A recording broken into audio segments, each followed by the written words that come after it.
Welcome everyone to English Not Permitted, the only channel on YouTube dedicated entirely to foreign language film and TV shows. Today we're heading to Brazil, the home of football, samba, the Amazon rainforest, and Jesus Christ himself. Now, I've never been to Brazil, but it is firmly in my top 10 countries that I would love to visit. That is until I actually watch a film about the country. And today is no different. And you'll find out more about that in a minute. Today's film is Seven Prisoners, directed by Alexandre Moratto and starring Rodrigo Santoro, who some of you may know from Westworld, and Melheiros, another actor some people may know from the film Socrates, which was also directed by Alexandre Moratto, the same director from this film.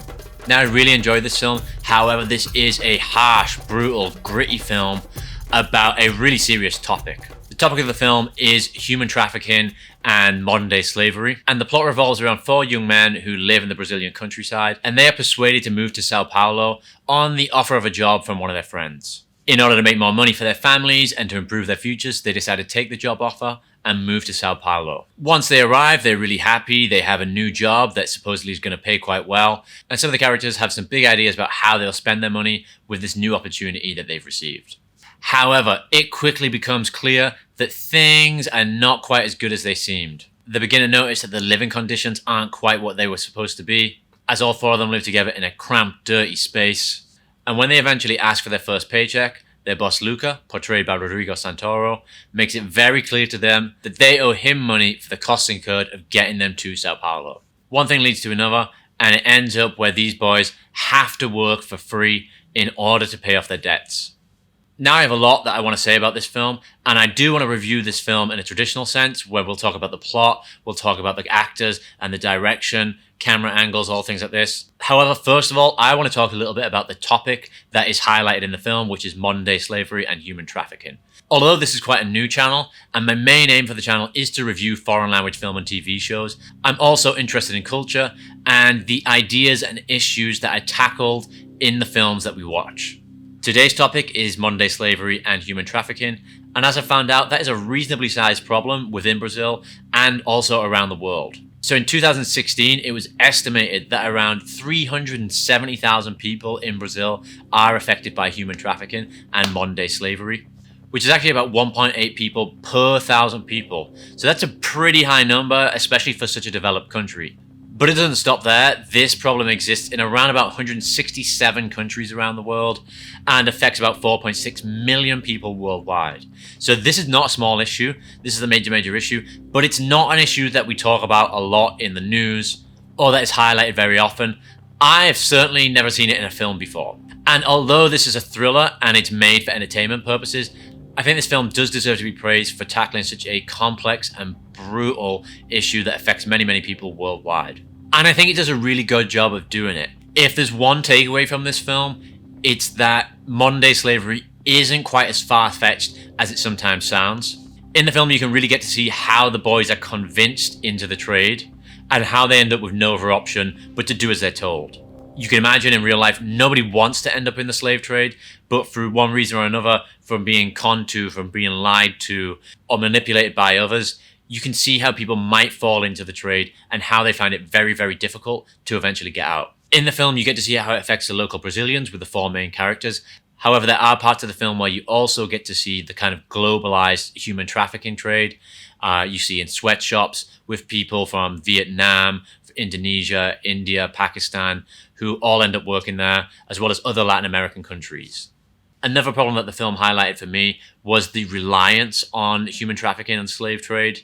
In the film, you can see the local area is dependent on the workers of Luca, and many characters in the film are aware of what's going on, yet they turn a blind eye to it. One, because it might help the local economy. Two, they might be involved in it. Some of these characters, for example, are the police who help enforce the slave trade ran by Luca. So for this reason alone, I recommend that people go and watch this film. This film will help you to better understand what modern day slavery really looks like, and it will give you a really realistic portrayal of what the conditions might be like, and a better understanding of how people might be lured into the trade. Okay, have I depressed you yet? I do now want to talk about some of the aspects of the film that I enjoyed, because despite its heavy topic, this is actually a really enjoyable film, and I think most people will really enjoy watching it. So this is a really tense film. Once the plot is established and the boys realize that they've been lured into this situation, they decide that they have to try and escape and get out of it. However, they're controlled by their boss Luca, and this is a really great performance from Rodrigo Santoro. He does a fantastic job of playing this character who just knows how to manipulate other people. And we kind of see these subtle power moves from Luca that turn the main characters against each other. And I think that's one of the main storylines of the film. You see the characters, the four characters at the beginning of the film, they're really good friends, they're really happy, but as the film progresses, they kind of turn on each other, doing what each one has to do to survive. And this is highlighted most when a character seems to relish being put in charge of the other prisoners.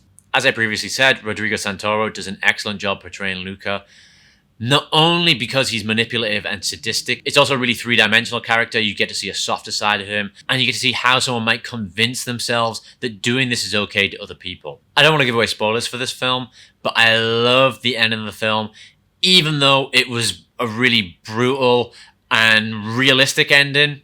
I think this film really prides itself on being authentic and gritty and showing what things might be like for people really put in that situation. And because of that, I think the ending for this film was just about perfect, even though it might make you feel a little bit sad inside. Eles ou nós? Sacafuna, sacafuna, e o mulu que belo belo. Okay, I'm going to about end my review here for the film Seven Prisoners. I highly recommend people go watch it, if for no other reason than to go learn about human trafficking and the global slave trade, but also because it's really intense, gritty, thrilling film. This is a really great addition to Brazilian cinema, which in my opinion does a really great job about looking at societal issues that affect Brazil. As we know, although it is quite a developed country, it does have some brutal and gritty and horrible societal problems in terms of violence and crime. One thing that I didn't realize when I was watching the film, but didn't surprise me that much when I saw it, was Fernando Melheiros, the director of City of God, was one of the producers of this film. And this film kind of fits in with some of the same ideas of City of God, and you can see a lot of parallels between the two. So I hope that these Brazilian filmmakers continue to make films like this that raise awareness of difficult issues within the country and worldwide. Thank you very much for watching. My name's Jack Taylor. This is English Not Permitted, the only channel on YouTube dedicated entirely to foreign language, cinema and TV. Ciao!